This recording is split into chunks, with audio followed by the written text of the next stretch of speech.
नमस्कार सभी को। तो देखिए यहाँ पर हम लोग क्लास 7 सोशल साइंस के कुछ इंपॉर्टेंट मल्टीपल चॉइस क्वेश्चंस को डिस्कस करेंगे। 30 मल्टीपल चॉइस क्वेश्चंस यहाँ पर होने वाले हैं। चैप्टर का नाम है अंडरस्टैंडिंग मार्केट्स। लास्ट चैप्टर है, चैप्टर नंबर 12 है न्यू बुक का। तो चलिए फर्स्ट क्वेश्चन को बिना टाइम वेस्ट किए देखते हैं इसमें क्या कहा गया। A market is a place where. अब देखिए मार्केट एक ऐसी प्लेस होती है जहाँ पर लोग क्या करते हैं।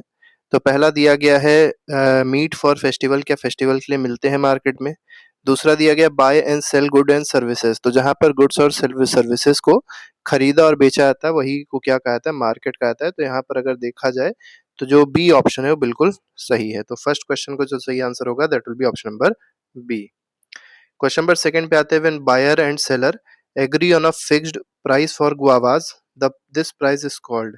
अब देखिए अगर मान लीजिए गुआवा कोई बेच रहा है और बायर और सेलर जो है वो एक प्राइस पे आके एग्री कर गए हैं कि हाँ इतने में ही बेचेंगे और इतने में ही खरीदेंगे जो दूसरा है, तो इस प्राइस को क्या कहा जाएगा, इसको कहा जाएगा मार्केट प्राइस। ठीक है, तो market price is the correct answer. तो ये एग्रीड प्राइस होता है जो बायर और सेलर के बीच में होता है। ठीक है, आगे बढ़ते हैं। If seller fix a very high price and buyers refuse. अब देखिए सेलर ने क्या किया, बहुत ही ज्यादा हाई प्राइस रख लिया और जो खरीदने वाला था उसने रिफ्यूज कर दिया कि वो नहीं खरीदेगा। What is likely to happen, तो क्या हो जाएगा ये आपसे इस क्वेश्चन में पूछा गया है। तो पहला ऑप्शन दिया मोर बायर्स विल कम, नहीं बायर तो नहीं आएंगे।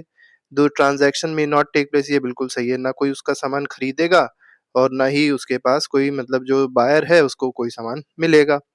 ठीक है, तो ट्रांजैक्शन ही नहीं होगा कोई। क्वेश्चन नंबर फोर्थ पे आते हैं, physical markets include all except. अब देखिए फिजिकल मार्केट में सब कुछ आता है, एक्सेप्ट क्या नहीं आता। तो वीकली हाट आते हैं, जो वीकली आपने देखी होंगी मार्केट्स लगती हैं वो तो आते हैं, मॉल भी आते हैं। ऑनलाइन शॉपिंग एप्स जो है ये फिजिकल मार्केट में नहीं आएंगे। ठीक है, फिजिकल का मतलब होता है जो कहीं शॉप लगती हो या वैसा कुछ होता हो, तो ऑनलाइन जो है शॉपिंग एप्स ये कहीं शॉप नहीं लगाते हैं। ठीक है, तो ये फिजिकल मार्केट में नहीं आएगा। Online markets are often run by businesses called.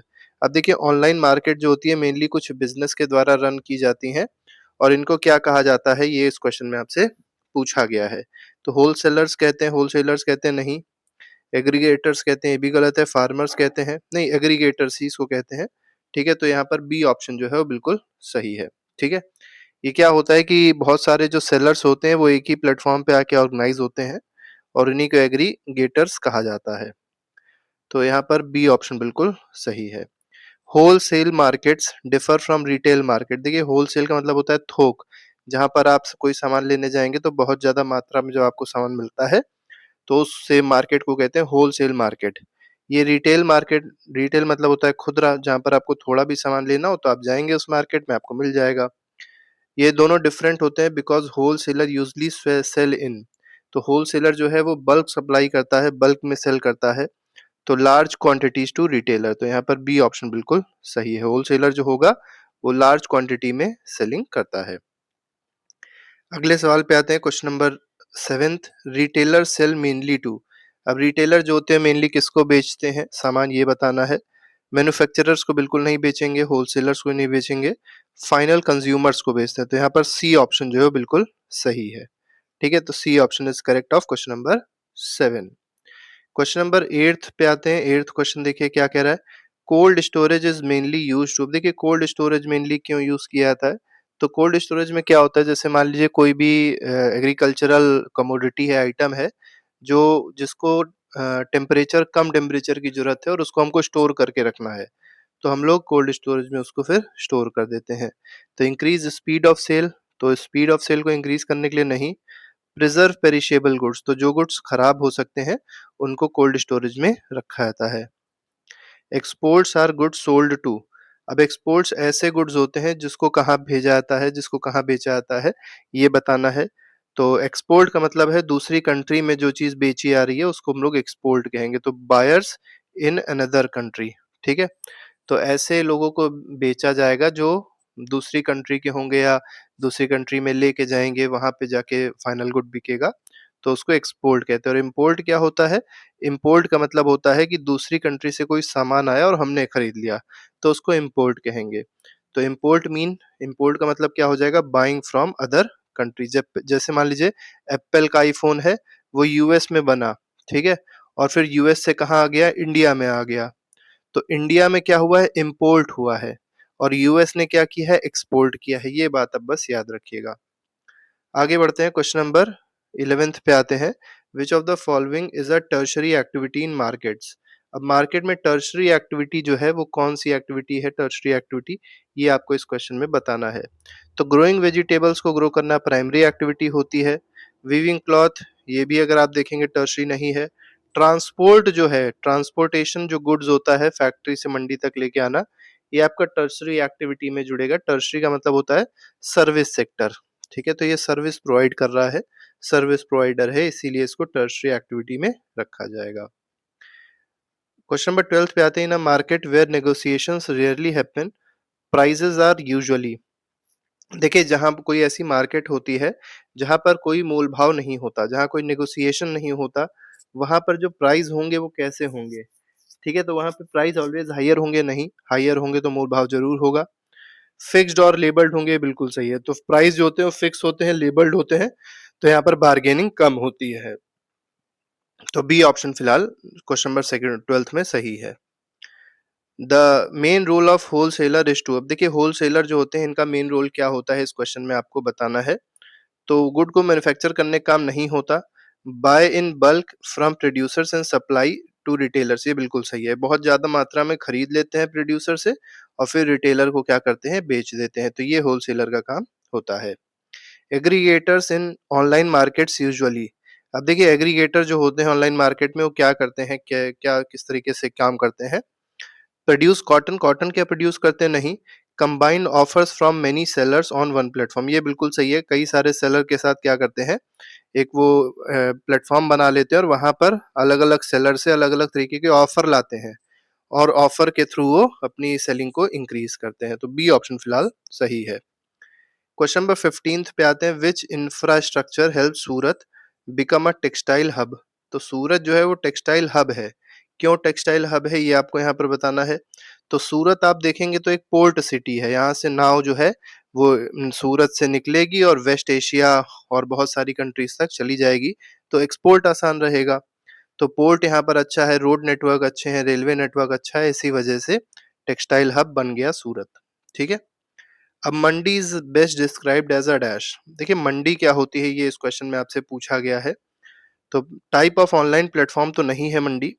Wholesale market for agricultural produce, तो एग्रीकल्चरल प्रोड्यूस जो मिलता है और होलसेल में जहां मिलता है उसको क्या कहते हैं, मंडी कहते हैं। जैसे आपके घर के आसपास भी कोई मंडी होगी, वहां से आप कोई सामान खरीदने जा रहे हैं, तो वहां पे आपको सामान जो मिलेगा वो बहुत ज्यादा मात्रा में मिलेगा। जैसे 5 किलो आलू मिलेगा, ठीक है, 2 किलो टमाटर मिलेगा। अब आप वहां पे 250 ग्राम टमाटर लेने आएंगे तो शायद कोई ना दे, क्योंकि वो मंडी है, मंडी में हमेशा थोक में चीजें मिलती हैं। The flow of goods from producer to consumer goes usually. अब देखिए कोई प्रोड्यूसर है जिसने किसी सामान को प्रोड्यूस किया और कंज्यूमर वो है जो सामान को खरीदेगा या बाद में कंज्यूम करेगा। तो पूरा जो प्रोसेस है, जो सप्लाई चेन चलती है, किस तरीके से चलती है। तो पहले प्रोड्यूसर प्रोड्यूस करता है, फिर होलसेलर बल्क मात्रा में खरीदता है, फिर होलसेलर रिटेलर को बेचता है छोटी मात्रा में, और फिर रिटेलर कंज्यूमर को बेचता है। तो इस तरीके से चलता है, तो बी ऑप्शन इसमें सही है। क्वेश्चन नंबर 18 पे आते हैं। Which of these is not a function of markets. तो मार्केट का फंक्शन इसमें से कौन सा नहीं है, ये आपको बताना है। तो facilitate exchange of goods and services, नहीं, ये तो फंक्शन है। कनेक्ट प्रोड्यूसर एंड कंज्यूमर, ये भी करता है। एलिमिनेट ऑल कंपटीशन परमानेंटली, क्या कंपटीशन को एलिमिनेट कर देगा, नहीं, ये तो बिल्कुल गलत है। तो ये फंक्शन का मार्केट का फंक्शन नहीं होता है। ठीक है, कंपटीशन को परमानेंटली एलिमिनेट कर देना है तो कभी भी नहीं हो सकता मार्केट का कोई फंक्शन। क्वेश्चन नंबर 19 पे आते हैं। If demand falls at the end of season. अब देखिए डिमांड ही किसी चीज की कम हो गई, कोई खरीदना ही नहीं चाह रहा है किसी चीज को। ठीक है, जैसे वुलन है, वुलन क्लोथ्स की डिमांड कम हो जाती है विंटर के बाद।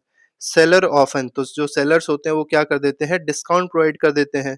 ठीक है, तो ऑफर हैवी डिस्काउंट्स की, अगर डिस्काउंट देंगे तो हो सकता है लोग खरीदने चले आए।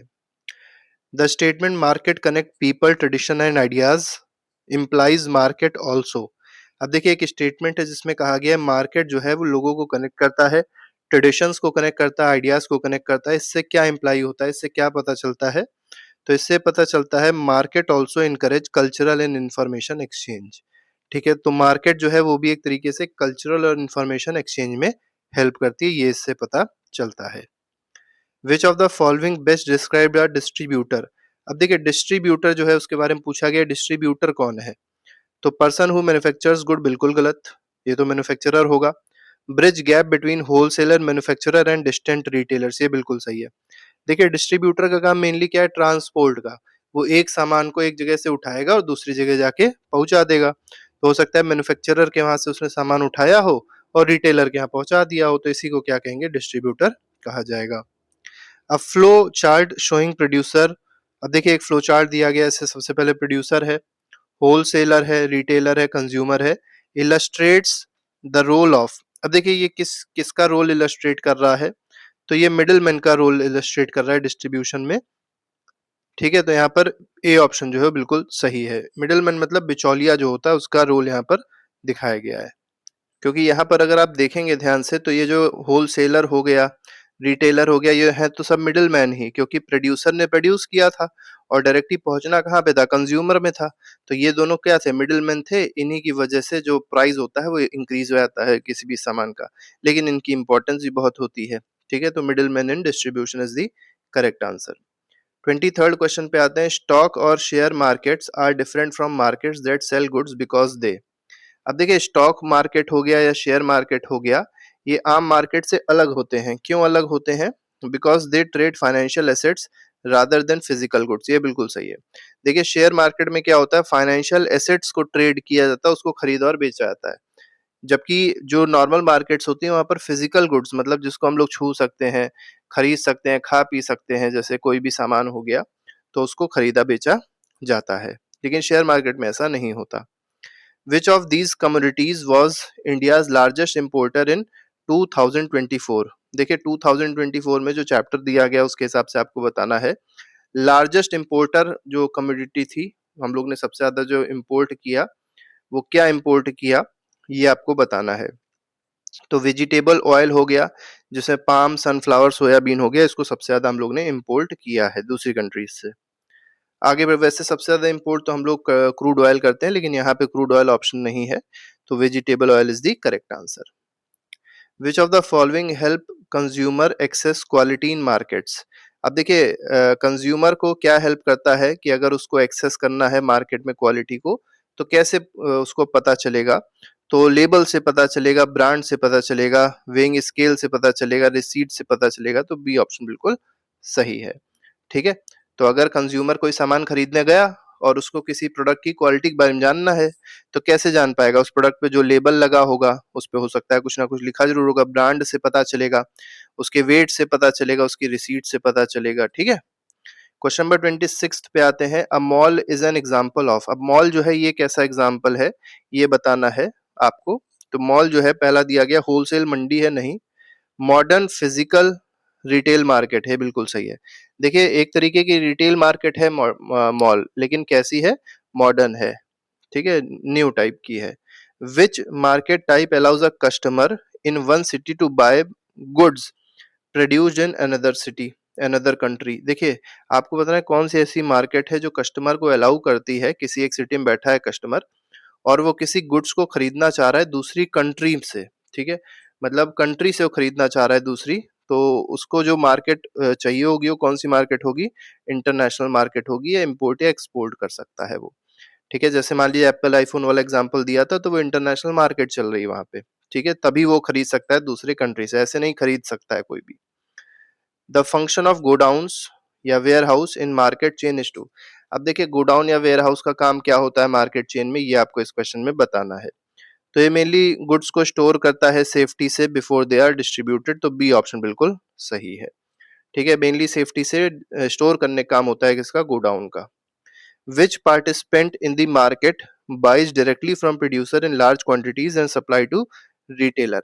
देखिए मार्केट में कौन सा ऐसा पार्टिसिपेंट होता है जो बहुत ज्यादा क्वांटिटी में सामान को खरीदता है और फिर सप्लाई करता है रिटेलर को, तो इसको कहते हैं होलसेलर। ठीक है, तो होलसेलर जो होता है वो ज्यादा अमाउंट में कोई भी सामान खरीदेगा प्रोड्यूसर से और फिर उसको छोटे छोटे दुकानों में, जिसको रिटेलर कहते हैं, उसको जाके बेच देता है। ठीक है, आगे बढ़ते हैं, क्वेश्चन नंबर 38 पे आते हैं, लास्ट क्वेश्चन है आज का। The reason seller learn about quantities buyers want over time is because of। अब देखिए यहाँ पर क्या पूछा गया है कि जो सेलर्स होते हैं उनको कैसे पता चलता है कि कितनी क्वांटिटी की ज़रूरत होगी किसी भी सामान की, ये आपको बताना है। तो फिक्स्ड गवर्नमेंट पॉलिसी ओनली नहीं, repeated market interaction and price signals, demand supply feedback यहीं से पता चलेगा। ठीक है, मतलब डिमांड और सप्लाई के बारे में कैसे पता चलेगा कि मार्केट कैसी है, ठीक है? तब पता चल पाएगा, जब वो मार्केट में रहेंगे तब पता चल पाएगा कि किस चीज़ की डिमांड हो रही है। तो इसी से ही जो भी सेलर्स होते हैं उनको पता चल पाता है कि कौन सी सामान की कितनी डिमांड है और कितना हमको रखना पड़ेगा अपनी दुकान में। तो इस तरीके से जो बी ऑप्शन है वो इसका बिल्कुल सही है। तो इस तरीके से 30 क्वेश्चंस थे जो हम लोग ने डिस्कस किए। इसके अलावा हर एक चैप्टर के एमसीक्यूज हैं, क्वेश्चन आंसर्स हैं, जो प्लेलिस्ट में लगे हैं उसको आप जाके देख सकते हो, अपना रिवीजन अच्छे से कर सकते हैं। अभी के लिए फिलहाल नहीं। Thank you very much, goodbye, जय हिंद।